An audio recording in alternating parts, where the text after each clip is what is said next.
Esta es la práctica experimental 03, medición de campo magnético en conductores rectilíneos y espiras conductores rectangulares, que corresponde al capítulo 7 del curso.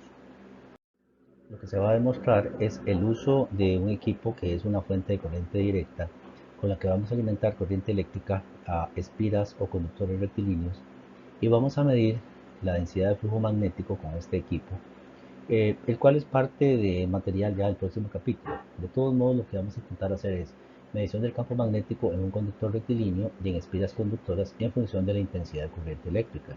Medición del campo magnético en un conductor rectilíneo en función de la distancia al eje del conductor. Y medición del campo magnético en espiras conductoras en función del radio de la espira y de la distancia al eje central.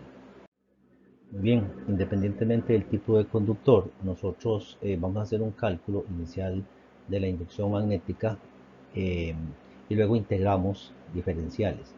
La ecuación que rige la inducción magnética de un alambre recto es esta.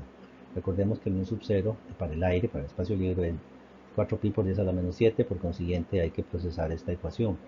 Y si la corriente eléctrica va en una dirección, pues sabemos que las líneas de flujo magnético estarían en esta forma de periferia alrededor del alambre. La inducción magnética de una espira conductora de radio R a una distancia x sobre el eje que pasa por el centro de la espira está dada por esta ecuación. Entonces la idea con esta práctica es que ustedes utilicen estas ecuaciones, que es parte del material del capítulo del texto, las procesen y las interpreten para las mediciones obtenidas. Como se describe aquí en este experimento, se va a medir la inducción magnética, o sea, vamos a usar un medidor de campo magnético. Este equipo tiene una sonda, es especial, tiene una sonda que mide el campo magnético en forma axial, o sea, sobre el eje, y tangencial. Experimentos o fenómenos que se van a ver más adelante. Se utilizan sensores de efecto Hall, que se llaman SEH, que son sensibles verticalmente a su superficie, y no solo puede determinarse la intensidad de la inducción magnética. Aquí cuando se habla de inducción magnética se refiere a la densidad de flujo magnética, o sea, este vector que llamamos B, sino también su dirección. Se verifica entonces en un conductor rectilíneo la dependencia de la inducción magnética B con la distancia R, experimento que resulta bastante bien, y en las espiras circulares, que solamente van a tener una vuelta, la dependencia del radio R y de la coordenada espacial X. En ambos conductores se verifica la proporcionalidad entre la inducción magnética y la intensidad de corriente. Aquí notamos una imagen de los conductores. Las espiras son una sola vuelta hecha de un alambre conductor sólido, que es una aleación de material ferromagnético, y el conductor rectilíneo, como se nota aquí, es un conductor recto, es una barra.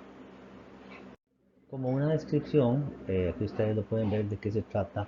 La idea es usar los conductores como una especie de patrones que, al ponerle corriente eléctrica, se genera la densidad de flujo magnético alrededor de ellos. Aquí hay una información sobre los tamaños. Hay un conductor recto y o tres, perdón, espiras de diferentes diámetros, y aquí están sus características. ¿Ok? A la máxima corriente eléctrica que pueden soportar es 20 amperes. Aquí notamos un esquemático de lo que es el experimento y lo vamos a explicar. Lo que tenemos acá es el conductor rectilíneo y cables de conexión que me permiten hacer la conexión para que fluya la corriente eléctrica entre el conductor y la fuente. Al pasar la corriente eléctrica, vamos a generar unas líneas de flujo magnético acá, y este aparato que está aquí es la sonda del medidor de campo magnético. Esta es la consola del medidor de campo magnético, o sea, son varias partes, ¿ok? Entonces, vamos a utilizar, de acuerdo a los resultados, un sensor que está en forma axial, o sea, vamos a medir en forma axial. Lo de tangencial que se menciona ahí es la posición donde se conecta otro sensor que tiene por acá este tipo de sonda. Lo vamos a explicar con más detalle en el próximo capítulo cuando hablemos de sensores de efecto Hall. Entonces lo que se hace es variar la corriente eléctrica en la fuente, acá, a través de esta perilla, y en intervalos de 0 a 20 amperes, en intervalos de 2 amperes, y los vamos a anotar. Después se deja fija la corriente de 20 amperes, y lo que se hace es mover esta sonda alejándose del conductor, y anotamos esas distancias y obtenemos los valores. Este es el montaje para las espiras. Las espiras van a tener diferentes diámetros, hay de 40, de 80, etcétera, y tienen un montaje especial. Nuevamente también hay una fuente de corriente eléctrica, le ponemos corriente eléctrica, y esto va a estar inicialmente en el puro centro, y después, bueno, hacemos una medición variando la corriente eléctrica. Después fijamos la corriente eléctrica a un valor fijo, 20 amperes, y esta separación X va a irse incrementando. ¿De acuerdo? Entonces es importante que se entienda esto y procedemos a analizar los resultados.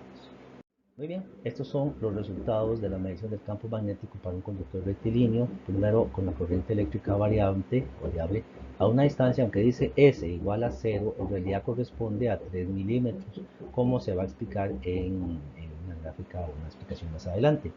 Y esta es a una corriente eléctrica fija de 20 amperes, pero se mueve, se desplaza la distancia entre la sonda y el conductor. Y similarmente, estos son resultados de variar la corriente eléctrica y en el puro centro de una de las espiras, en este caso la espira de 40 milímetros de diámetro, observamos que obtenemos el valor de B, ¿de acuerdo? Y después de las diferentes espiras, movemos la sonda hacia un lado, hacia la izquierda o hacia la derecha, ese punto de referencia, y obtenemos estos valores. Muy bien, análisis de resultados. Aquí tenemos los resultados para el conductor rectilíneo y vemos cómo hay una función de la corriente eléctrica en términos de B, que es una respuesta lineal de acuerdo a la ecuación. Y luego cuando me separo o me alejo del conductor, tenemos un comportamiento inversamente proporcional con la distancia. Es importante que ustedes analicen toda la explicación que se hace acá para interpretar que los resultados obtenidos en esta parte son muy aceptables, es un éxito.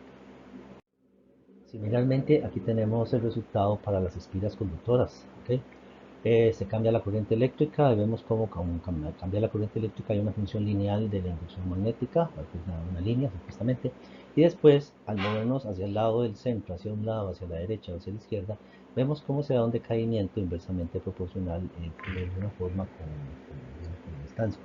Entonces, igualmente, independientemente del tipo de espira, los valores van a afectar levemente que es donde está más concentrado el campo magnético y en cuál no. Esta ha sido la presentación de este experimento que es muy sencillo. La referencia que les puedo dar es Label, experimentación de física 3.3.4.1, y lo que tienen que hacer ustedes es una explicación de esta práctica, relacionarla con el material del capítulo 7 que estamos analizando, que tiene que ver con la ley circuital de Ampere y los campos magnéticos obtenidos en respuesta a una corriente eléctrica al atravesar un conductor rectilíneo o una espira.